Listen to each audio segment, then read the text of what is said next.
L'enseignement virtuel avance ses pions, c'est le thème de notre conférence aujourd'hui, ou plutôt notre e-conférence aujourd'hui. Au nom de la Fondation Tijari Wafa Bank, je vous souhaite à toutes et à tous la bienvenue à cette troisième conférence digitale organisée dans le cadre de son cycle Échanger pour mieux comprendre. Ce programme de conférence digitale est conçu par la Fondation Tijari Wafa Bank et il est dédié à l'analyse des conséquences, des différentes conséquences de la crise sanitaire du Covid-19 dans différents domaines qui impactent l'évolution et l'avenir de notre pays. Et aujourd'hui, nous allons aborder une thématique, une problématique particulièrement importante, particulièrement sensible, car elle touche quasiment tous les foyers marocains et tous les citoyens sans distinction, les élèves, les enseignants, les parents, à savoir l'enseignement. Pour débattre de cette thématique avec nous aujourd'hui, Madame Ilham Brada, PhD en informatique et recherche opérationnelle, enseignante-chercheur à l'ENSIA, c'est ex-vice-présidente de l'Université Mohammed V à Rabat. Avec nous aussi, Madame Ilham Laziz, directrice du programme Génie au ministère de l'Éducation nationale. Et je précise que le programme Génie porte sur la généralisation des technologies de l'information et de la communication dans l'enseignement primaire et secondaire au Maroc. Avec nous aussi, Monsieur Hamza Dbar. Hamza Dbar est diplômé de HEC Paris. Il est fondateur de la 3W Academy et administrateur de l'institution Tahir Sebti, où il a contribué à la réalisation de divers projets éducatifs innovants. Il est également membre du conseil d'administration de EFE Maroc, Éducation pour l'emploi, qui a pour mission de faciliter l'insertion des jeunes dans le marché du travail grâce à des formations complémentaires en soft skills. Je précise, mesdames et messieurs, qu'on écoutera aussi pendant ce débat des témoignages d'enseignants et d'étudiants, des témoignages sur le vécu de cette expérience de l'enseignement virtuel, de l'enseignement à distance, de la part d'un enseignant à Tiznit et d'un étudiant en master de l'université Hassan II de Casablanca, cet étudiant qui est en même temps ambassadeur du portail universitaire Jamiati, initié par la Fondation Tijari Wafa Bank. Nous avons écouté ce mardi l'intervention du ministre de l'Éducation, M. Hamzazi, qui a porté sur les décisions prises par rapport aux modalités de passage des examens du baccalauréat, de la première et la deuxième année du baccalauréat, mais aussi des autres niveaux. Nous allons probablement en parler tout à l'heure, mais comme tous les enseignants, comme tous les élèves, comme tous les acteurs du domaine de l'éducation, nous attendrons peut-être quelques jours pour avoir plus de détails sur les modalités, sur le déroulement de ces examens, mais au moins les élèves sont aujourd'hui fixés. Première et deuxième année de baccalauréat en juillet et septembre et contrôle continu pour les autres niveaux. Et nous allons commencer ce débat, si vous le permettez, je commencerai par vous, Madame Ilham Brada.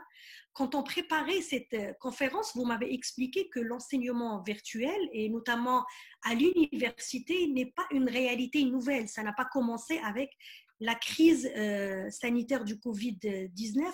Peut-être que vous pouvez nous donner un peu plus d'explications. Tout d'abord, c'est un réel plaisir d'être parmi vous aujourd'hui à l'occasion des conférences digitales organisées par la Fondation Tijari Wafa Bank pour échanger et surtout partager avec vous l'expérience des universités marocaines en relation avec la thématique d'aujourd'hui qui est le Covid-19, l'enseignement donc virtuel avance ses pions. Et surtout, essayer ensemble de tirer des enseignements de ces expériences pour en faire un modèle qui peut être disséminé et pérennisé. Donc, effectivement, ce n'est, comme vous l'avez bien dit, notre système d'enseignement supérieur s'est trouvé depuis plusieurs années face au grand défi de la croissance du nombre de bacheliers qui accèdent à l'université et qui fait face à plusieurs défis, l'amélioration de la qualité de la formation, l'amélioration de la gouvernance de son système, l'amélioration de l'employabilité de ses diplômés, l'alignement sur les standards internationaux. Et permettez-moi de souligner que le Conseil supérieur de l'éducation, de la formation et de la recherche scientifique a préconisé dans son levier 6 de sa stratégie 2015-2030 le développement du numérique pour une meilleure ingénierie et approche pédagogique, et surtout pour concilier la démocratisation de l'enseignement supérieur et l'évolution démographique avec la qualité, en offrant des formations hybrides. Quand on dit hybride, bien sûr, c'est en présentiel et en ligne, et en mettant en place des procédures de validation des cours et des contenus. Le Conseil supérieur de l'éducation, de la formation et de la recherche scientifique également préconise le positionnement de l'université à l'avant-garde du développement des technologies numériques et incite à transformer le mode d'organisation et le fonctionnement et d'innover en matière de pédagogie. Et donc, notre ministère également, à travers la nouvelle loi cadre 57-19, souhaite institutionnaliser l'enseignement à distance. Et je ne sais pas si je peux déjà énumérer toutes les initiatives qui ont été menées par notre ministère de tutelle à travers les programmes comme le programme ISUP pour aligner le Maroc sur les standards internationaux et en matière d'intégration des nouvelles technologies dans l'enseignement supérieur, le programme ENTU pour la couverture et des établissements universitaires et des cités universitaires en Wi-Fi et en connexion à l'Internet, le programme INGES pour la disposition des étudiants d'ordinateurs portables et surtout également des différentes initiatives et expériences réussies dans le domaine de l'enseignement qui ont été concrétisées grâce aux partenariats internationaux et nationaux dans le cadre des programmes comme des Erasmus, des programmes de jumelage et autres. Et dans le volet pédagogique également, notre ministère a introduit depuis 2014 dans son cahier des normes pédagogiques la possibilité d'enseigner une partie de la formation à distance et a créé également la plateforme numérique Maroc Université Numérique depuis 2018 qui héberge plus d'une soixantaine de cours MOOC et SPOOC et toute autre forme. Peut-être que vous devez nous expliquer ce que c'est que les cours MOOC et… MOOC, c'est Massive Online Open Courses. Et le SPOOC, c'est donc Massive, c'est pour lorsque c'est ouvert au grand public. Et les SPOOC, donc c'est exactement des cours en ligne, mais pour une population réduite, à échelle réduite. Voilà. Et donc, cette plateforme existe déjà. Et voilà. Et donc, durant cette crise, justement, nous avons, pour démarrer, utilisé tout l'existant au niveau des universités. Voilà. Donc, je ne sais pas. Alors, si vous permettez, Madame Brada, oui. Ça, c'est des mesures qui ont été prises depuis quelques années déjà. Avant, voilà. Avant est-ce qu'on a fait des mesures? Parce qu'aujourd'hui, avec la crise sanitaire du Covid-19, ce n'est plus un choix, est-ce qu'on avance moins vite, etc. C'est une nécessité, c'est une obligation, pas une quasi-obligation. C'est une obligation, tout à fait. Comment on a fait pour nous adapter à cette surprise qui, quelque part, nous a prises tous au dépourvu? Ben, comme je vous ai dit, on a commencé à double échelle. Donc, il y a les gens qui sont déjà expérimentés, que ce soit au niveau des enseignants qui ont déjà l'habitude d'enseigner par ce mode d'enseignement à distance. Et là, donc, j'aimerais quand même profiter et saisir de cette occasion pour saluer l'engagement et la mobilisation inconditionnelle de tous les acteurs de l'enseignement supérieur qui ont assuré la continuité pédagogique depuis 16 mars et qui ont mis à la disposition des étudiants toute forme de ressources numériques sur différentes plateformes et sites web des établissements universitaires. Ces ressources ont été rendues consultables à toute heure et à n'importe quel endroit avec les possibilités de partage de notes de cours, des forums de discussion, des vidéos, d'interaction avec les enseignants pour l'acquisition des savoirs. Et même en matière d'évaluation et de suivi des connaissances, il y a eu également des quiz et des évaluations par les pairs qui ont pu être réalisées, notamment dans des pôles de sciences et techniques et les pôles du cycle ingénieur dont je fais partie. Et donc, si vous permettez, je peux partager avec vous quelques chiffres si vous le souhaitez.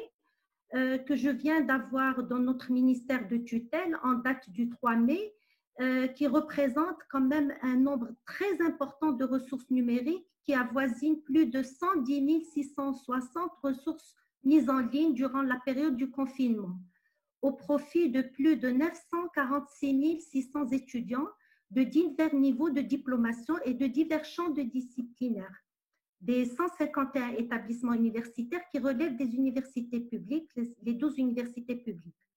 Et donc, plus de 14 400 enseignants-chercheurs ont été impliqués dans cette opération. Et les ressources qui ont été déployées sont sous forme d'audio et de vidéo, soit déployées sur YouTube, soit en visioconférence à hauteur de 12,5%, sur des plateformes live comme Microsoft Teams, Google Classroom, Meet, Zoom, etc., à hauteur de 15%, avec des cours scénarisés déjà existants sur Moodle ou OpenEDX à plus de 3,5%, et la majorité des documents mis à disposition représente 69% mis sous forme de PowerPoint ou de PDF. Alors, voilà. Donc, on est aussi serré par le temps. Ce que vous présentez comme résultat est magnifique et on peut en être fier. Le ministre de tutelle a aussi, mardi dernier, pendant son discours à la Chambre des représentants, présenté des chiffres dont on peut être fier. Mais de l'autre côté, il y a notre retour terrain qui nous donne un autre son de cloche avec des témoignages d'enseignants ou d'étudiants à l'université qui révèlent d'abord des disparités d'équipement, même avec le programme INJES, etc. Il y a beaucoup d'étudiants qui n'ont pas d'ordinateur ou qui n'ont pas d'ordinateur de bonne qualité, qui n'ont pas de connexion Internet. Les étudiants et les élèves aussi, on parlera tout à l'heure des autres niveaux avec nos autres intervenants, notamment dans le monde rural, où parfois il y a même des problèmes de réseau pour parler au téléphone, alors quid de la connexion Internet. Il y a aussi des difficultés par rapport à certains professeurs du corps enseignant qui eux-mêmes n'ont pas été formés à la formation à distance et à l'utilisation des nouveaux moyens de communication et qui, du coup, se contentent d'envoyer des cours sur WhatsApp ou de les mettre sur les plateformes des universités, ce qui ne fait pas vraiment de la formation virtuelle et de l'enseignement à distance. Comment vous réagissez à ces réalités du terrain où voilà, tous les étudiants aujourd'hui, en n'ayant pas accès à leur université, n'ont pas accès véritablement à cet enseignement à distance, à cet enseignement virtuel? Oui, tout à fait. Écoutez, justement, à côté de toutes ces ressources que nous avons déployées sur nos plateformes, nous avons également mis en place une foire aux questions et également un accompagnement psychologique pour nos étudiants et rester à l'écoute, et aussi à l'écoute des enseignants de l'ensemble des difficultés rencontrées, et on ajustait à chaque fois qu'on avançait. Comme je vous ai dit, c'était un état d'urgence et donc à chaque fois on régulait nos approches et nos moyens pédagogiques. Alors justement pour bien évaluer ce qui a été réalisé jusqu'à présent, certaines universités ont déployé des questionnaires auprès des étudiants et des enseignants et qui sont en cours de dépouillement. Mais je peux déjà vous dire qu'au niveau de notre université Mohamed V, à titre d'exemple, on s'est intéressé à savoir si les enseignants ont déjà bénéficié d'un accompagnement sur l'enseignement à distance avant le confinement, s'ils avaient expérimenté ce mode d'enseignement. Est-ce que les mesures, est-ce qu'ils sont satisfaits de l'accompagnement durant la période de confinement? Est-ce qu'ils ont trouvé des difficultés par rapport à l'utilisation des plateformes et des contraintes rencontrées en termes de temps qu'ils consacraient à la préparation de leurs cours, la faible interactivité, la connectivité de la part des étudiants, des difficultés de faire des travaux dirigés. Et aussi, nous avons questionné aussi les étudiants par rapport au matériel dont ils disposaient et la diversité, les ordinateurs portables, est-ce que c'est sur des smartphones qui se connectent ou sur des matériels d'autrui, sur la qualité de la connectivité, Wi-Fi, les 3G, etc. S'ils avaient des difficultés à utiliser les plateformes, également le téléchargement des données Et donc, tout ça, on est bien conscient que ce que nous avons conduit jusqu'à présent n'est pas parfait à 100%, mais nous sommes à l'écoute, justement, et nous sommes en train de compiler toutes les remarques qui nous remontent. Alors, c'est quoi l'idée? L'idée, c'est justement de capitaliser sur toutes les bonnes pratiques et essayer de corriger les dysfonctionnements, que ce soit au niveau des infrastructures ou des niveaux… On revient peut-être sur la question Voilà. de l'hospitalisation tout à l'heure, et avant de passer à Madame Ilham Azizi, de parler de l'enseignement primaire et secondaire, je vous invite, si vous êtes d'accord, à suivre avec moi le témoignage de Monsieur Belqasem El-Gdali, qui est professeur de littérature arabe au lycée Al-Wahda à Tiznit, et qui nous parlera de son point de vue et de son expérience d'enseignant. Je demande à mes collègues de la régie de nous passer la vidéo témoignage de Monsieur El-Gdali Belqasem. الأستاذ بالقاسم القدالي، تخصص اللغة العربية وآدابها، ثانوية الوحدة، مديرية تيزنيت. التعليم عن بعد كيطرح العديد من المشكلات المتعلقة بالمدرسين ولا الأساتذة. من هذه المشكلات أنه لم تتم استشارتهم، فهذا الشيء أدى بهم إلى الإحساس بنوع من الإحباط أو الإقصاء. ثم المشكلة الثانية أنهم غير عارفين بتقنيات التواصل، وخاصة أن الولوج إلى المنصة يحتاج التقني اللي غادي يواكبهم، ما كاينش إذا تقنيين مساعدين اللي غادي يواكبوهم. الثالثة أن بعضهم كيتواجد في البوادي، وتواجدهم في البوادي يعني ما كاينش حتى الريزو في البوادي ديال الاتصال عبر الهاتف، فما بالك يكون مثلا الريزو باش يكون التواصل عبر التقنيات الأخرى. إذن الواتساب كذلك تجربة، ولكن كيحسسنا بالإقصاء لبعض التلاميذ اللي ما عندهمش وسائل الاتصال. إذن هذا مشكل التلاميذ. Madame Ilham El-Aziz, je rappelle que vous êtes directrice du programme Génie au sein du ministère de l'Éducation nationale. Et je voudrais commencer ma question par le témoignage qu'on a eu, le témoignage de M. Belqasem El-Gdali, professeur de littérature arabe à Tiznit, lycée Al-Wahda, qui pose encore une fois la problématique des inégalités d'accès.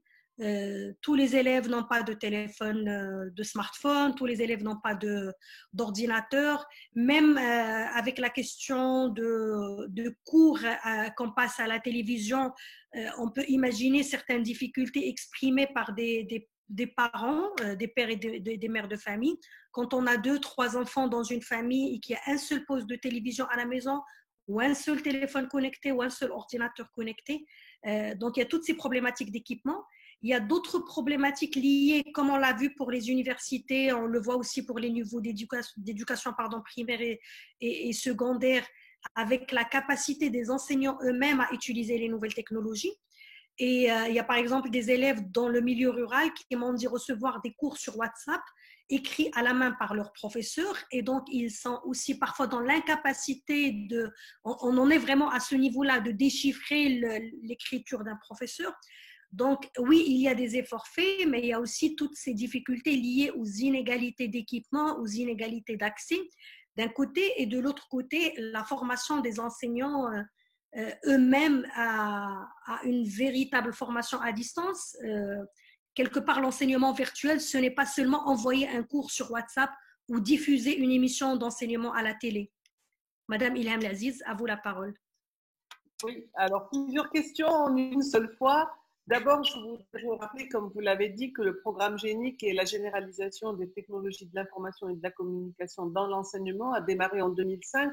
Et c'est grâce à l'investissement qu'a fait le ministère depuis 15 ans pour instaurer le numérique dans les établissements scolaires à travers l'équipement des établissements, la mise en place de contenus numériques, la formation des enseignants et surtout l'accompagnement et le développement des usages. Nous a permis de réagir assez rapidement à cette crise du Covid-19 qui n'était pas prévue.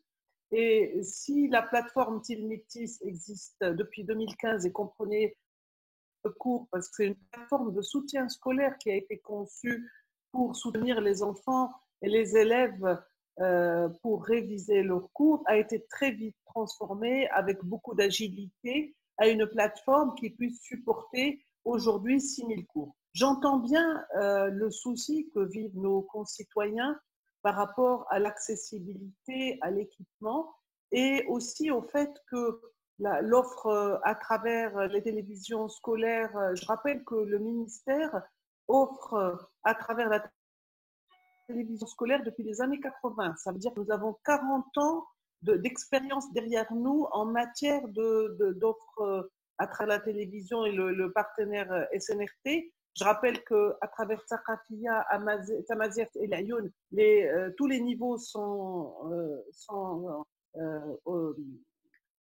utilisés et offerts aux élèves. Et je comprends qu'un parent que des parents qui ont plusieurs enfants ne puissent pas permettre à tous les enfants de suivre les cours. Alors j'aimerais rappeler que d'abord les cours ne sont pas offerts à la même heure pour tous les niveaux. Donc ça commence à 8h30, ça finit dans l'après-midi avec les horaires de Ramadan.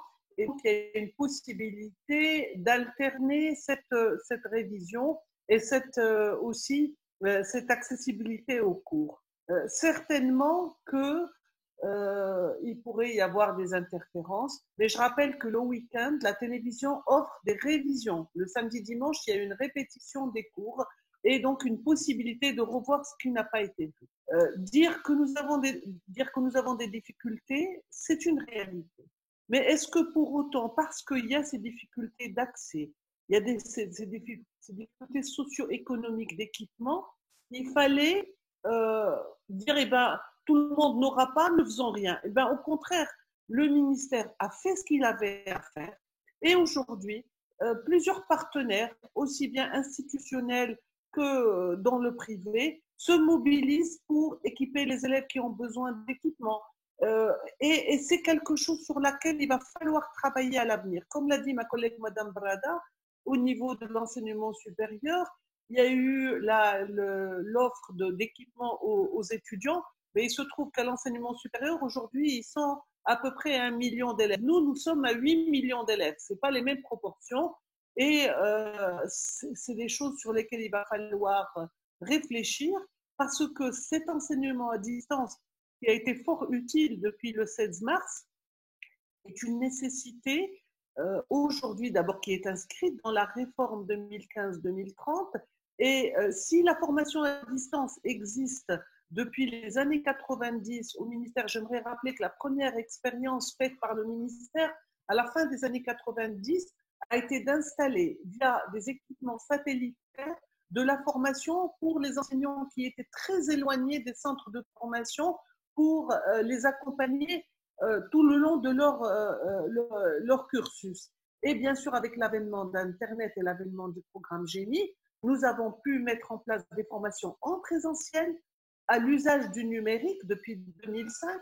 Nous avons nos propres modules de formation qui ont été développés selon les standards TIS de l'UNESCO. J'aimerais rappeler au passage qu'en 2017, nous avons eu le prix du roi Hamad décerné par l'UNESCO pour la stratégie du programme Génie que nous avons reçu en 2018. Et donc, cette reconnaissance de la stratégie numérique du Maroc a été largement reconnue à l'international comme une initiative qui a permis au Maroc pendant ces 15 dernières années d'avancer doucement mais sûrement à l'introduction du numérique dans les apprentissages à travers du contenu qui est mis en place. Mais aujourd'hui, devant cette situation exceptionnelle où nous avons certainement dans le milieu rural des difficultés par rapport à l'accessibilité au réseau, je rappelle que les 3 opérateurs terrestres couvrent une grande partie du territoire, mais que dans nos propres écoles, nous avons une bonne partie qui est couverte par le satellite. Et le satellite, bon, s'il est possible dans une institution, est beaucoup plus difficile dans un foyer, mais il est compensé par les connexions 3G, 4G quand il y a des possibilités. Donc, l'offre en général, à la fois scolaire, pédagogique, est là. J'aimerais rappeler aussi qu'il y a eu la possibilité de création de classes virtuelles à travers l'OT Teams, mais que les enseignants ont aussi déployé énormément de solutions avec leur téléphone, avec les réseaux sociaux, avec des outils comme WhatsApp, comme Telegram. Et vraiment, nous leur sommes reconnaissants d'avoir tenu ce fil de lien entre leurs élèves et eux-mêmes. Et c'est ce qui a permis cette continuité pédagogique. Parce que le plan de continuité pédagogique, c'est une affaire de stratégie, certainement, prise par le ministère à travers toutes ses composantes, l'administration centrale, les académies, les directions provinciales. C'est surtout grâce à l'engagement des enseignants que je tiens à remercier, parce que sans eux, on n'y serait pas dû. C'est eux qui gardent en parlant des enseignants, Madame Aziz, excusez-moi de vous interrompre, est-ce qu'il y a aujourd'hui une vision, une stratégie au niveau du ministère pour pas seulement former les enseignants, mais probablement modifier aussi toute la pédagogie de l'enseignement, parce qu'on n'enseigne pas de la même manière en présentiel que sur Internet. Donc, est-ce qu'il y a un travail aussi sur le volet pédagogique? Peut-être pas pour tout de suite, pour la période de crise, mais peut-être dans l'avenir. Alors, comme vous l'avez rappelé, enseigner en présentiel avec du numérique requiert des compétences que nous avons mises en place et que nous avons déployées à travers des formations. Et j'ai toujours insisté avec les formateurs principaux pour dire que mettre du numérique dans un cours ne veut pas dire de passer du tableau noir au tableau blanc, mais ça veut dire introduire une vidéo de 2-3 minutes pour expliquer ce que c'est que la digestion et faciliter à l'élève cette conceptualisation de voir avec l'image, de garder des choses et de les voir facilement. Autant passer directement derrière l'écran H24, si je puis le dire ainsi, requiert d'autres compétences. Et nous n'avons pas attendu la fin du confinement, nous avons déployé des formations en ligne dès le départ. Et nous avons pratiquement tous les soirs des formations en ligne grâce à des enseignants très avancés, très innovants, qui partagent avec d'autres enseignants. Nous organisons à travers toutes les académies du royaume, les 12 académies, des formations en ligne le soir qui sont partagées par la suite sur les réseaux sociaux. Vous pouvez retrouver ces formations sur Twitter, YouTube. Merci, Madame Lassier. Merci, Madame Lassier. Je vous invite, on va encore une fois voyager virtuellement à Tiznit pour écouter un deuxième témoignage de M. Belkacem Legdali, qui est professeur de littérature arabe au lycée Al-Wahda de Tiznit. Et j'invite mes collègues de la régie à diffuser la vidéo pour qu'on puisse la voir ensemble. المشكلات اللي مرتبطه بالكلام كثيره كذلك تفوق المشكلات اللي تعرضت الاساتذه. هذه المشكلات يعني كاين فيها مشكل مادي بالاساس، المشكل عدم توفر الوسائل، ثم ان اغلبهم في البوادي وفي القرى ما كاينش ثاني حتى هما الريزو، ما كاينش حتى الويفي. اذا الامكانيات الماديه ما يمكنش للاب يشري البطاقات لكلشي الابناء اللي كاين عندهم، تلفاز واحد ما كايناش برامج وتوقيت معين باش يشوف التلميذ الدرس ديالو ويتلقاه، ثم انه ما كيعطيش فرصه للتفاعل مع الدرس، لانه مجرد القاء للدرس كيبقى التلميذ مجرد مستهلك، يعني كيغيب الشخصيه ديالو، وبالتالي كيعيش واحد النوع ديال النفور والياس والقلق والخوف من الامتحانات. فما شنو هو الحل اذا؟ شنو هو الحل؟ كيتطرح اذا كيف ما شفنا مع هذه الشهاده الثانيه ديال الاستاذ من تيزنيت، هو انه كاين مشكل حقيقي تكلمنا عليه مع الضيوف ديالنا، ديال ليكيبمون، ديال لا كونيكسيون ديال الانترنت. هذه امور اللي غادي نحتاجوا ربما نطوروها في المستقبل، ولكن هو اشكال لوجيستيكي كيتطرح بشكل حقيقي، وكيتطرح معه كذلك السؤال ديال الانتراكتيفيتي، التفاعل غادي نعاودوا نتكلموا عليه. جو reviens vers vous monsieur Hamza, ou je viens plutôt vers vous monsieur Hamza Dibbar, et je rappelle que vous êtes fondateur de la 3W Academy et administrateur de l'institution Tahr Sebti. Je pense qu'au niveau du ministère, on est en train d'adapter aujourd'hui l'outil technique de plus en plus. On a vu ça avec Madame Laziz et avec Madame Barada. Mais comment aujourd'hui, à votre avis, évaluer l'efficacité de ces outils, et comment adapter la pédagogie, probablement l'andragogie au niveau de l'enseignement supérieur, pour que ce soit adapté à l'enseignement digital, et pour que ça s'inscrive dans la continuité, que ce ne soit plus seulement une réponse à la crise sanitaire du Covid-19. Merci beaucoup pour cette question, elle est merveilleuse, parce que moi, la première réaction que je voulais avoir vis-à-vis des interventions, que ce soit de Madame Brada ou de Madame Laziz, c'était de dire, oui, on voit tous que tout le monde est mobilisé. C'est indéniable. Et je crois que ça fait chaud au cœur à tout le monde, franchement. Maintenant, la vraie question, c'est de dire, bon, Ça fait depuis 99 et la charte de 99 qu'on teste des réformes au Maroc. Et les scores dans tous les tests internationaux ne cessent de diminuer en termes d'acquis scolaires et d'acquis réels de connaissances et de compétences par les enfants. Et là, je parle que du primaire et du secondaire. Dans le supérieur, c'est pas mieux. Donc, la vraie problématique, c'est vraiment pour moi de dire, très bien, on se mobilise, mais pour quel résultat? Et donc, la question de l'évaluation se pose de manière automatique. Et en réalité, pour moi, la crise que nous vivons aujourd'hui, c'est une opportunité merveilleuse. Parce que justement, le fait de digitaliser un certain nombre de choses, déjà, avant de passer à la digitalisation, ne serait-ce que la mobilisation de tous les acteurs vers un même cap est presque une première. Je pense que ça crée énormément de bonne énergie et de bonne dynamique dans le système. Et ça, il faut vraiment en profiter, réussir à transformer cette mobilisation en quelque chose de positif. Deuxièmement, c'est le fait de digitaliser, et donc l'outil technique et l'outil digital permet des choses extraordinaires. L'une d'entre elles, c'est de pouvoir évaluer en continu les acquis des élèves et pouvoir évaluer en continu un certain nombre d'indicateurs qu'on a du mal à évaluer quand on évalue les classes une par une, etc. Donc, typiquement, aujourd'hui, on sait combien d'élèves sont connectés tous les jours sur les plateformes.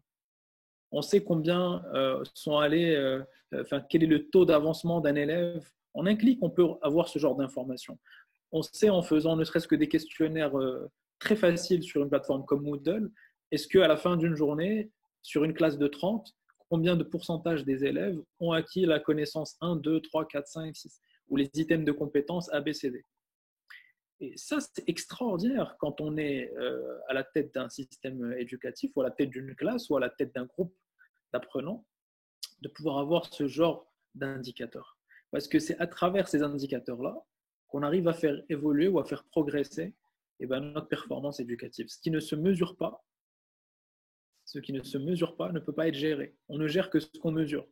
Et donc, la digitalisation permet de mieux mesurer les acquis d'apprentissage. Ça, c'est un point fondamental pour moi qui est extraordinaire dans ce qui se passe aujourd'hui. Alors, pour revenir un petit peu en arrière, moi, ce que je dirais, c'est que le Covid vient avec la possibilité extraordinaire de créer un nouveau narratif pour notre système éducatif national. Et là, ça concerne vraiment l'ensemble du système, pas uniquement le primaire, le secondaire. Mais grosso modo, si on se dit que nos défis et nos challenges, ils nous sont connus. Hein. Et je pense que d'ailleurs, l'un des pièges, c'est de rentrer dans la discussion technique du digital, l'accès à la connexion, etc., etc. Tout ça, on est clair. Les problématiques liées spécifiquement au Covid, elles sont claires. Parce que le passage, c'est un passage éclair entre une école qui est en classe et une école qui est dans une classe virtuelle. Donc la rapidité, la fulgurance de ce passage fait qu'on a des problématiques techniques d'ordre connexion, matériel et tout. Ça se gère. En revanche, il ne faut pas oublier à quoi sert cette école. Il ne faut pas oublier à quoi sert ce système éducatif. Et donc pour moi, surtout, revenir vraiment à ce qu'est le sens même d'un système éducatif et ne pas oublier nos défis actuels. Le défi du Maroc d'un point de vue éducatif, c'est le niveau très faible des acquis scolaires. Aujourd'hui, quand on prend le score moyen dans PISA, dans TIMSS, dans Pearls, on fait un score moyen du Maroc sur les trois dernières évaluations, on se rend compte qu'on est plutôt au niveau des pays africains qui sont plutôt catégorie pays pauvres qu'au niveau du score moyen des pays en développement. Et donc, on a beaucoup à rattraper. L'accès inégal à une éducation de qualité, l'éducation d'un enfant dans le rural et l'éducation d'un enfant dans l'urbain, ne serait-ce que dans le périurbain, n'est pas du tout la même. Et donc ça, c'est une problématique fondamentale du système. Une problématique fondamentale, c'est l'abandon scolaire. Sur 100 élèves qui commencent au primaire, il y en a 40 qui arrivent au bac et il y en a 20 sur les 40 qui réussissent le bac. Et ensuite, on a encore des tas de déperditions entre celui qui commence une licence et celui qui l'a fini. Il lui faut plusieurs années pour y arriver. Donc, ce que je veux dire par là, c'est que je ne vais pas faire la liste, l'accès au préscolaire. Je veux dire, on ne va pas faire la liste de tous les défis de notre système. Je pense que, en tout cas, c'est sûrement pas à moi de la faire parce que je suis devant deux personnes qui dansent le métier depuis bien plus longtemps que moi. Donc, je ne me permettrai pas d'avancer plus que ce que j'ai dit. Et ce que je veux dire par là, c'est que ce qu'on vit aujourd'hui, pour moi, ça nous permet une chance extraordinaire, c'est de se dire, OK, pause. On a une chance. On a une chance extraordinaire de faire ce qu'on appelle en anglais un leapfrog, c'est-à-dire un saut de grenouille dans notre système éducatif. Pourquoi? Parce que, on a une mobilisation extraordinaire de tous les acteurs. Jamais les parents n'ont été aussi mobilisés pour l'éducation de leurs enfants que pendant la crise du Covid, parce qu'ils les ont devant chez eux. Ah oui, mais attendez, le parent, c'est un élément fondamental de l'éducation d'un enfant et du lien avec l'école et avec l'enseignant. Jamais les enseignants n'ont été aussi mobilisés. Il faut le dire, franchement. C'est dans cette difficulté actuelle, on a une mobilisation extraordinaire des enseignants. On ne peut que leur tirer notre chapeau. Ils sont crevés parce que c'est dur. Mais en même temps, ils y sont tous les jours. Donc franchement, c'est pas mal. Et ce que j'ai envie de dire, le ministère aussi, il y a d'énormes chantiers qui sont en train de se mettre en place, mais des trucs parfois il n'y a pas que l'éducation qui est concernée, dans d'autres secteurs aussi. Des choses, on le dit en blague comme ça entre nous, en se disant, ça fait 5 ans qu'on essaye de réaliser quelque chose, et là en 2 mois, on a fait plus qu'en 5 ans sur certains sujets. Ben, c'est génial, enfin, ce n'est pas une source de critique, c'est plutôt une source d'optimisme. Donc moi, je dis réussir à convertir cet optimisme en résultats concrets. Et pour le convertir en résultat concret, c'est ce que vous avez dit, c'est un travail d'ingénierie, c'est un travail d'accompagnement de l'ensemble des acteurs. Parce que pour moi, la transition et la réussite, elle est managériale, elle n'est pas technique. Et donc, c'est réussir aujourd'hui à faire en sorte que cette mobilisation des acteurs dans le système, que ce soit les acteurs directs, à savoir élèves, parents, professeurs ou enseignants, ça c'est les acteurs directs, ou les acteurs qui sont autour d'eux, bah, qu'on se mobilise tous sur les mêmes objectifs et les mêmes caps. Et donc cette mobilisation managériale ou cette transformation managériale, pour moi, c'est celle qui doit être au cœur de notre narratif actuel. Et de dire, c'est le moment de changer le mode d'interaction que nous avons les uns avec les autres au niveau du système. Et quand je parle du mode d'interaction, le premier, c'est le mode d'interaction entre l'élève et l'enseignant. Si on passe à une relation d'éducation bienveillante, qui est fondée sur l'écoute active, qui est fondée sur le fait d'avoir envie de réussir ensemble un challenge éducatif ou un résultat éducatif, et que cette envie-là se transfère à l'ensemble du système, parce que le directeur, du coup, de quoi il a envie? Il a envie que ses enseignants réussissent. Il a envie que les parents soient aussi les partenaires de l'école. Je suis en train d'idéaliser, évidemment, parce qu'on peut se dire, il idéalise, mais ça marche. On l'a essayé, je voulais justement vous poser la question par rapport à l'expérience de l'institution Tahar City, qui est, je le précise, située dans un quartier populaire à Casablanca. Comment vous avez géré ça sur le plan de l'ingénierie pédagogique, de l'interactivité avec les élèves, etc. Ouais. Nous, ce qu'on a commencé à faire, alors je rappelle juste que l'institution Tahar City, c'est une institution qui existe depuis 1953, avec un groupe de bénévoles. On a formé un nouveau bureau de cette association qui est reconnue d'utilité publique en 2012. Et ce nouveau bureau a eu comme projet et comme ambition de transformer cette école qui, à l'époque, ressemblait à une école publique des années 50. Pour être très clair, dans son jus. Elle n'avait pas bougé depuis les années 50 ou les années 60. On s'est dit, si on arrive à transformer cette école-là dans laquelle il y avait à l'époque 250 enfants, aujourd'hui on a 480, une vingtaine d'enseignants, grosso modo, on aura créé un précédent, entre guillemets, même si c'est pas le premier, il y en a plein. Des écoles pilotes au Maroc, j'en connais par dizaines. Mais au moins, on aura montré qu'une école urbaine de cette catégorie-là, avec les enseignants de l'époque, etc., est capable de se transformer à 0,1, sans outils technologiques particuliers, sans ingénierie pédagogique extraordinaire où on ramène des gens du Canada pour faire des choses qu'on ne sait pas faire, mais juste avec la force de la relation. Parce que l'éducation, c'est d'abord une réalité relationnelle. Et c'est avec cette approche relationnelle qu'on a rebâti l'école fondamentalement. Et je me rappelle très bien le premier workshop qu'on a réalisé avec les enseignants, la directrice et l'ensemble du corps administratif et les représentants des élèves et des parents. On était une cinquantaine dans une salle. C'était de dire quelle est l'école dont on rêve. Et ce rêve d'école, ça a été un rêve qui a été exprimé de manière collective, participative dès le départ et qui ensuite a engagé tous ceux qui avaient participé dans une dynamique d'amélioration continue pour la réalisation de ce rêve. Et ce rêve, il est tout simple, c'est celui d'une école dans laquelle on respire la joie, on aime venir, dans laquelle on se fait confiance les uns et les autres, dans laquelle on est bienveillant les uns avec les autres, et dans laquelle surtout chaque enfant a le droit de développer et d'exprimer son potentiel. Comment vous avez géré cette phase presque brutale de passage rapide à l'enseignement digital? Comment ça s'est fait à votre niveau?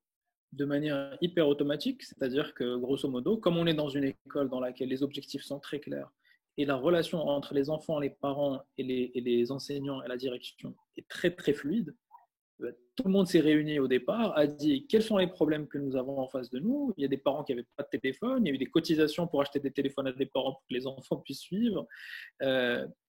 En fait, on est dans une communauté, c'est plus qu'une école, c'est une communauté d'éducation. C'est une communauté dans laquelle tous les acteurs sont rassemblés pour dire, nous, notre objectif à tous, c'est de faire en sorte que le potentiel de chacun de nos enfants puisse s'exprimer. Et puisse s'exprimer dans l'épanouissement, dans l'enthousiasme et dans la joie, parce que ce n'est que dans l'enthousiasme et dans la joie qu'on réussit à apprendre. Merci. Sûrement pas. Merci Hamza, il y a beaucoup de choses à dire, mais on commence à être pressé par le temps et on ne peut pas parler d'enseignement digital, d'enseignement à distance sans écouter les élèves et les étudiants. Et on va à présent écouter le témoignage de Nabil Azzimani, j'espère que je ne me trompe pas dans la prononciation du nom de famille. Nabil est étudiant en deuxième année master RH à la faculté des sciences juridiques et économiques et sociales de Ain Sebaa à Casablanca. Il est aussi ambassadeur de Jamiati. On va à présent écouter Nabil. Projet fin d'études, l'encadrement s'était très bien passé avec un suivi des rencontres via Google Meet et suivi par mail. Plus la plateforme de l'université Hassan II qui nous a donné vraiment des opportunités pour avancer dans nos projets. Pour moi, sincèrement, je n'ai pas eu de difficultés particulières. Tout est bien, alhamdoulilah. Espérons que les autres étudiants aussi. Alors, la digitalisation de l'enseignement dans cette période, avec un environnement confort, plus l'accessibilité, plusieurs informations et formations à la fois, et on peut partager à tout moment. C'est une occasion pour s'organiser. Et même j'ai assuré des formations pour des bacheliers et des étudiants, plus d'autres publics.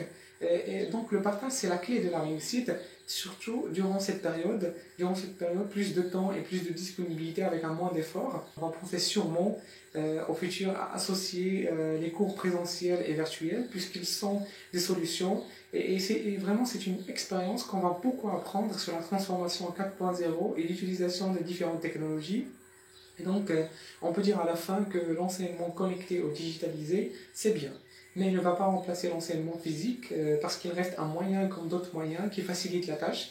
Mais il ne va pas donner la touche émotionnelle et plus de concentration avec une communication verbale et non verbale efficace. On a ainsi écouté le témoignage d'un enseignant, d'un étudiant, et il ne nous reste pas beaucoup de temps, malheureusement, beaucoup de questions à aborder, mais on va devoir aller vers une ouverture vers l'avenir. On a fait l'état des lieux, on a parlé des difficultés, des opportunités, des apprentissages. Et je voudrais vous poser la question, je commencerai peut-être par Madame Ilham Brada.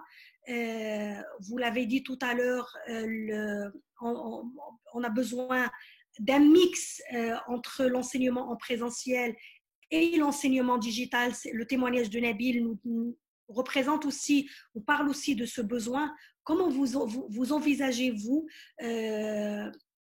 l'avenir, les perspectives, comment capitaliser sur l'expérience aujourd'hui pour améliorer l'enseignement à distance, l'enseignement virtuel au Maroc et adapter aussi la pédagogie? Très bien. Alors justement, pour aller dans la continuité de Nabil, et c'est ce qui nous est toujours remonté par les étudiants et par les enseignants, c'est qu'il faudrait justement qu'on fasse une réingénierie de toutes nos approches pédagogiques pour aller améliorer tous les indicateurs dont parlait Sidbar, et notamment minimiser les décrochages. Et surtout, ce que nous cherchons, c'est rendre nos étudiants plus acteurs de leur apprentissage. Parce que jusqu'à présent, c'était des personnes assez inactives. Et donc, ce qu'on voudrait, c'est qu'ils deviennent justement acteurs et également, c'est-à-dire inverser la donne, c'est-à-dire que l'enseignant devient un tuteur pour amener les étudiants à réaliser à leur rythme, je veux dire, tous leurs projets personnels et professionnels. Et pour ça, justement, pour capitaliser sur les expériences que nous avons cumulées avant et pendant le confinement, je recommande moi personnellement qu'on crée autour d'une même thématique un écosystème qui mette en connexion et en synergie les divers acteurs universitaires nationaux qui opèrent de façon concertée autour d'une thématique donnée pour la co-construction de ressources pédagogiques. et de mutualiser toutes ces ressources pour aller chercher aussi bien la qualité et aussi bénéficier des expertises et l'apport de tous. Alors, je ne sais pas si je me suis fait comprendre. L'idée, c'est que jusqu'à présent, on a toujours voulu faire travailler les équipes pédagogiques pour avoir un contenu commun qui peut être par la suite évalué, mutualisé et enrichi. Je sollicite également notre ministère pour mettre en œuvre la nouvelle loi cadre le 51-17 pour institutionnaliser l'enseignement à distance et veiller à faire en sorte que toutes les prochaines offres de formation proposées par nos universités soient systématiquement pourvues de contenu numérique. C'est un défi qui va nécessiter une vraie campagne d'incitation et d'encouragement des enseignants et surtout, et comme l'ont dit mes collègues, de mettre en place des moyens de motivation et de reconnaissance de tous les investissements de nos enseignants. Et donc, la stratégie au sein de notre université et à venir serait d'inciter les enseignants à user et surtout d'abuser en priorité des outils pédagogiques numériques pour permettre sans aucun doute de désenclaver donc au moins partiellement nos locaux et nos emplois du temps qui sont surchargés, sans pour autant bien sûr sacrifier la qualité de nos enseignements et tout en s'adressant à nos étudiants dans leur langue qu'ils préfèrent, qui est le numérique. Nous l'avons bien testé, nous l'avons bien, ils sont demandeurs de ces modes de fonctionnement et des modes de proximité. Et pour ne pas trop tarder, nous avons évalué, donc avant le confinement, toute la population qui a suivi des cours, nos MOOC en ligne, et pour lesquels nous avons réussi à augmenter le taux de réussite. Également, surtout, nous avons amélioré les soft skills qui sont maintenant de plus en plus recherchés par nos employeurs, à savoir le degré de communication, la rédaction, parce qu'à chaque fois, ils ont à revisionner, justement, à revisiter les cours en ligne et surtout cet esprit collaboratif de travail que nous avons réussi donc à insuffler à l'occasion donc de cours qui sont conçus de manière scénarisée et une très forte interactivité. Donc voilà comment je vois donc l'évolution et je crois que nous avons maintenant tous les ingrédients de base pour aller au plus vite asseoir ces innovations pédagogiques et surtout mettre des programmes de formation pour nos enseignants pour justement bien maîtriser tous les fondements de la pédagogie universitaire innovante. Et en fait, comme Hamza Dabbar le disait tout à l'heure et vous-même au début de votre intervention, en arabe on dit cette crise en fait nous pousse à matérialiser des efforts et une vision qui ont été mis en place depuis quelques années déjà. Hamza Dabbar, quand on se parlait au téléphone pour préparer cette conférence, vous m'aviez dit quelque chose qui fait à la fois peur, mais qui est un écho de la réalité. La crise sanitaire du Covid-19 va probablement durer, personne n'a de la visibilité sur ça. Elle va pouvoir probablement se reproduire dans l'avenir. Si ça dure, si ça se reproduit, comment peut-on aujourd'hui capitaliser sur cette expérience avec ses contraintes, avec ses difficultés pour aller vers l'avant, pour adapter, pour améliorer notre enseignement digital dans tous les niveaux, primaire, collège, lycée et supérieur? Franchement, pour moi, la première chose, c'est avant de parler d'éducation, cette crise, dans notre humanité, dans notre façon d'exister, notre façon de vivre ensemble sur cette planète, elle vient nous questionner. Donc pour moi, elle est géniale parce que justement, elle nous permet de revoir nos fondamentaux. Et alors, appliquer à l'éducation, c'est encore mieux parce que du coup, à quoi on a envie d'éduquer nos enfants? C'est ça l'école. On n'emmène pas les enfants à l'école pour les parquer, c'est pas un parking. Alors du coup, pourquoi on les emmène à l'école? Qu'est-ce qu'on a envie de leur apprendre? Quelles sont les compétences qui vont être essentielles Alors qu'aujourd'hui, en tant que population planétaire, on se rend compte que 50% de la population est confinée chez elle, qu'elle ne bouge plus, que c'est le digital qui fonctionne et rien d'autre quasiment, que ce sont les mouvements de solidarité aujourd'hui dont on a besoin qui font fonctionner le monde. Donc finalement, dans cette école du 21e siècle, qu'est-ce qu'on a envie de mettre en valeur? Est-ce que ce n'est pas les compétences d'adaptabilité? On a parlé des compétences du 21e siècle, ça fait 30 ans qu'on en parle, mais aujourd'hui, elles sont encore plus à l'honneur, à mon avis. Donc effectivement, la première chose que j'ai envie de dire, c'est cette crise, moi, elle me donne envie de dire aux gens qui président au destin du système éducatif marocain, si ce n'est pas aujourd'hui le moment de prendre le lead et de dire on transforme toutes les écoles marocaines en écoles du 21e siècle, parce qu'aujourd'hui on a une mobilisation historique et qu'on est capable de faire cette transformation historique, pour moi c'est la première réponse, c'est une réponse en termes de leadership. Donc il faut que notre leadership se dise et communique de manière très claire sur, non pas on va faire la rentrée en septembre et pas en juillet, mais plutôt, les amis, aujourd'hui on a une chance historique de transformer notre système éducatif. Faisons-le ensemble. Que ce soit en juillet, en septembre, on s'en fiche. On n'est pas à 2 mois près là. C'est l'humanité qui est en train de se transformer et on est capable de prendre ce virage.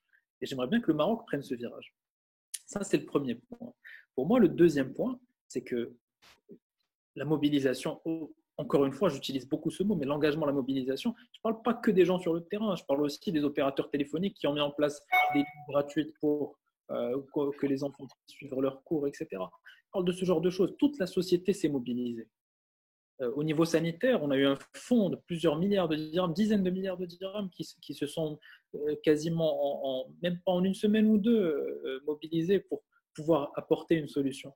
On peut faire pareil pour notre système éducatif. Si ce n'est pas le moment aujourd'hui de se dire on a besoin de ressources, prenons toutes les ressources dont nous avons besoin. Je ne parle pas uniquement d'argent, je parle aussi de toutes les compétences mondiales de Marocains du monde et de Marocains du Maroc, pour qui l'éducation est une passion, mais qui ne travaillent pas dans ce secteur parce qu'il n'y a pas forcément l'opportunité de le faire. Aujourd'hui, est-ce que ce n'est pas le moment aussi d'aller inviter toutes ces ressources extraordinaires à rejoindre la transition éducative, à rejoindre la transformation du système et vraiment de se donner et de s'octroyer les ressources. Et j'ai un troisième point, c'est que tout ça doit avoir un cadre, et le cadre qui est très important pour moi, c'est de créer aujourd'hui une agence de l'innovation en éducation. Cette agence, elle peut dépendre de je ne sais qui. Franchement, peu importe, je ne m'occupe pas de la gouvernance des systèmes. En revanche, pour moi, on a une opportunité, une fenêtre de tir qui est extraordinaire grâce au Covid, qui est que les enseignants, les directeurs d'établissement, les membres actifs du système quotidien d'éducation, aujourd'hui, leur résistance au changement habituel, elle n'est plus la même. Parce qu'on est tous acculés. Ils ont d'autres difficultés, etc. Donc, ils ont besoin d'aide, ils ont besoin qu'on les soutienne. Et ça, c'est une occasion extraordinaire de créer de nouvelles choses pour eux et de faire en sorte que ces nouveaux outils soient des outils efficaces qui puissent œuvrer à la transformation du système. Donc, il y a beaucoup d'innovations et on peut les mettre en place facilement. Merci. Et un dernier mot pour Madame Ilham Laziz. Je voudrais vous poser la question sur les perspectives d'évolution, bien évidemment, mais sur 2 points particuliers. D'abord, comment peut-on dans l'avenir améliorer l'interactivité des élèves avec leurs enseignants? Est-ce qu'il y a une vision au niveau du ministère, notamment le programme Génie dont vous êtes la directrice aujourd'hui? Et est-ce qu'on peut, dans un avenir proche, aller vers des possibilités où les élèves pourront carrément passer leurs examens à distance et sur Internet? Alors, avant de répondre à vos 2 questions, j'aimerais rebondir sur le partage de Hamza. C'est vrai que nous rêvons tous d'une école bienveillante. Il parle de l'institution Tahar City où c'est à la fois Freinet, Montessori et toutes les écoles dont nous rêvons. Et toutes les écoles dont nous rêvons pour les enfants du monde. La difficulté, Hamza, et tu la connais très bien, c'est que l'attractivité du métier, est-ce qu'elle est? On ne se raconte pas d'histoire. Notre réalité, c'est aussi 37% de familles avec un taux d'analphabétisme, un niveau socio-économique et que qui est le premier responsable de l'éducation? Vous croyez que c'est le ministère de l'Éducation nationale? C'est d'abord les familles. Et je le dis en étant une responsable de l'Éducation nationale. Vous qui êtes parents, est-ce que vous n'êtes pas d'abord, vous, les premiers responsables de l'éducation de vos enfants?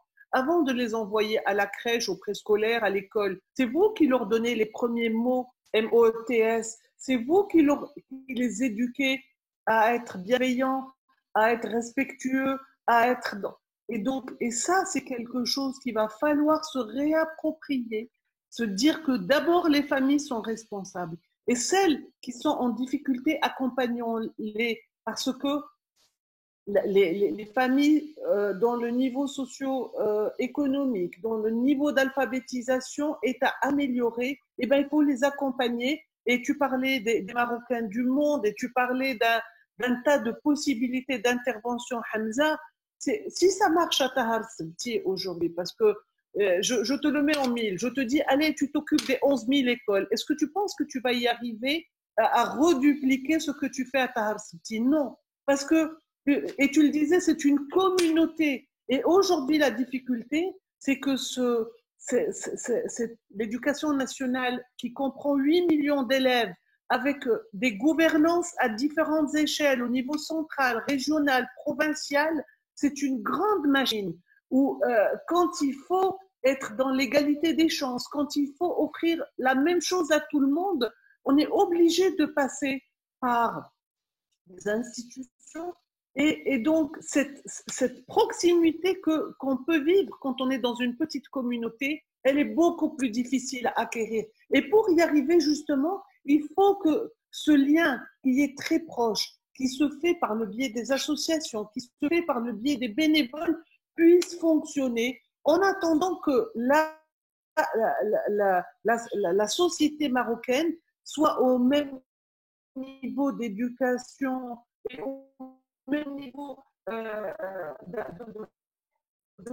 au niveau de la Maslow pour qu'on puisse offrir d'abord à la maison un environnement adéquat. Et on ne peut pas dire que l'école va rattraper tout ce qui n'est pas fait à la maison. Je peux dire que je ne suis pas content des résultats de TIF, de Ford, du PNEA et de tout, malgré tous les efforts qui sont faits. Et nous, on les analyse finement, ces résultats, et nous voyons des améliorations. Grâce à l'investissement qui a été fait, on voit des indicateurs d'amélioration, même au niveau de l'appropriation par les enseignants, parce qu'aujourd'hui, quand on voit ce qu'ils font avec le numérique, on n'y était pas il y a 10 ans, il y a 15 ans. Si aujourd'hui, on a un enseignant qui est capable. Et pour revenir à vos questions, que ferons-nous après le Covid? J'aimerais juste rappeler que nous avons lancé un sondage vendredi soir qui est sur toutes les plateformes, sur un sondage adressé aux parents, aux enseignants, aux élèves, et des milliers ont déjà répondu. Et c'est important pour nous de voir quelles sont les défaillances, qu'est-ce qu'il faut améliorer, qu'est-ce qui a fonctionné. Et pour les demain ne pourra pas être l'école du 15 mars. On est obligé de tenir compte de cette réalité que nous a fait vivre le Covid et de cet élan de générosité qu'on a vu à tous les niveaux, au niveau éducation, mais comme vous l'avez rappelé, au niveau sanitaire, au niveau sécurité, au niveau de toutes les personnes. Moi, je vois les balayeurs tous les jours dans la rue et je leur rends hommage aussi.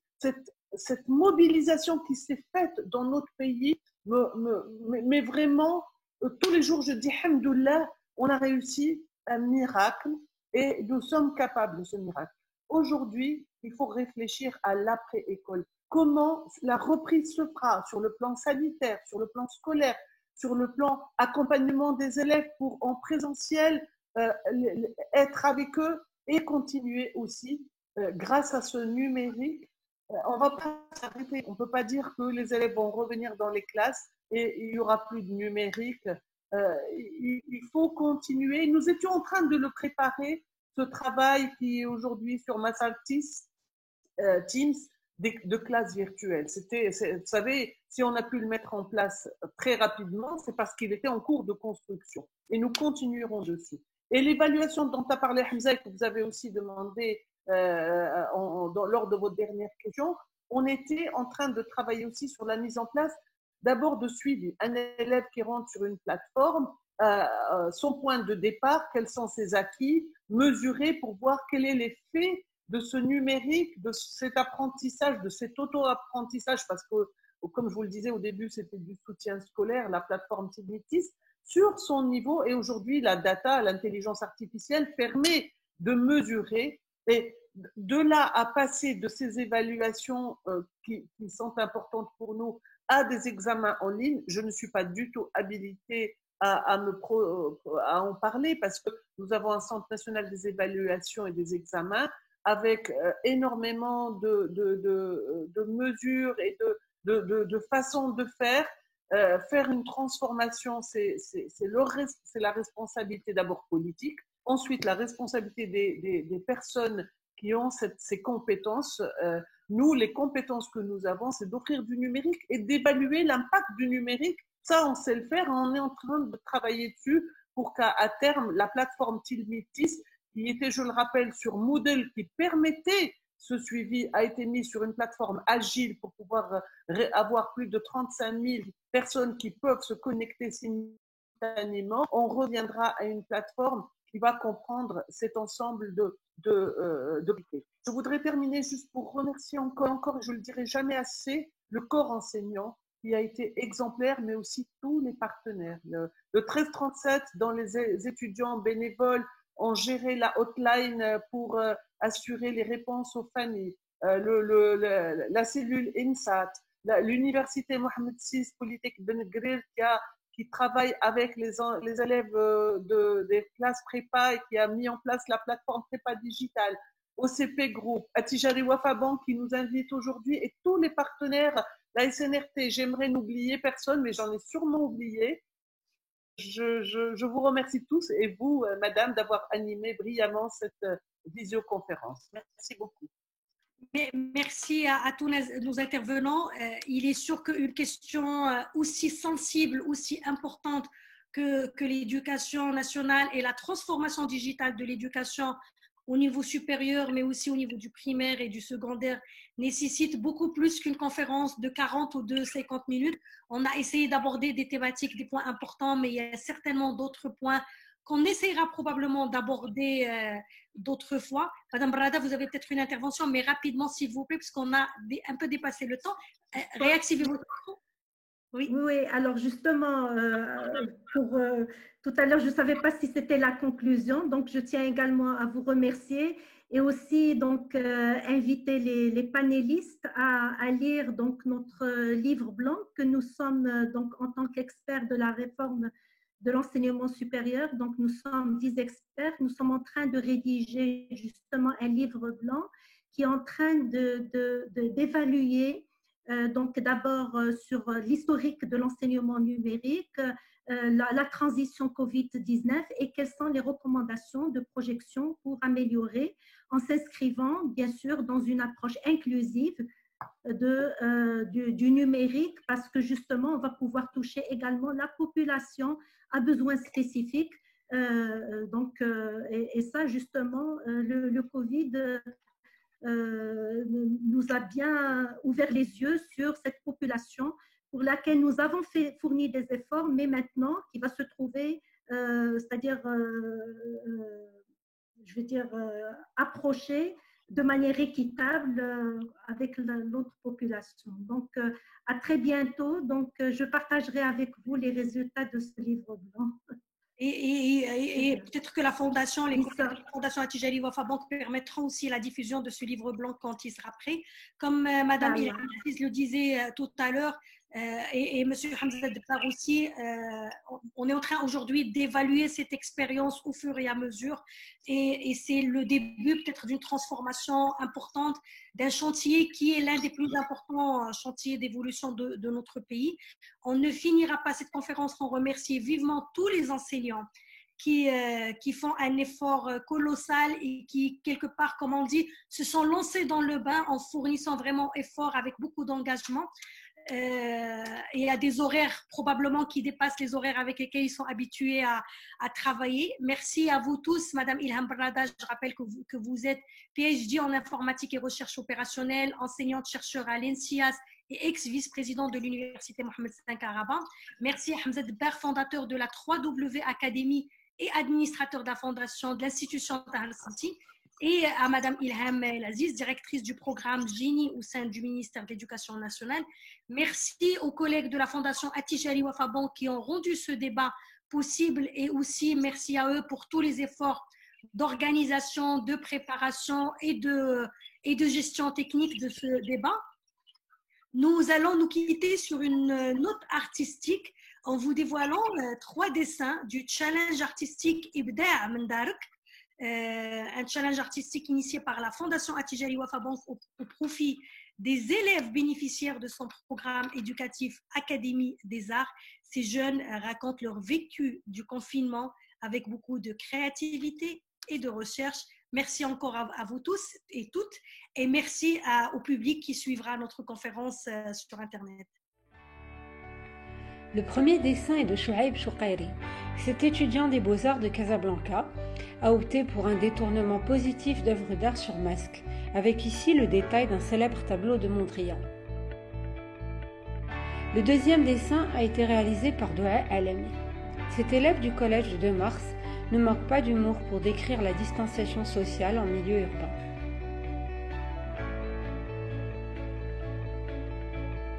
Et enfin, la collégienne Lina Baidouni a pris la mesure du défi colossal avec cette carte drapeau du Maroc portée à bout de bras par le personnel de la santé, en un saisissant hommage.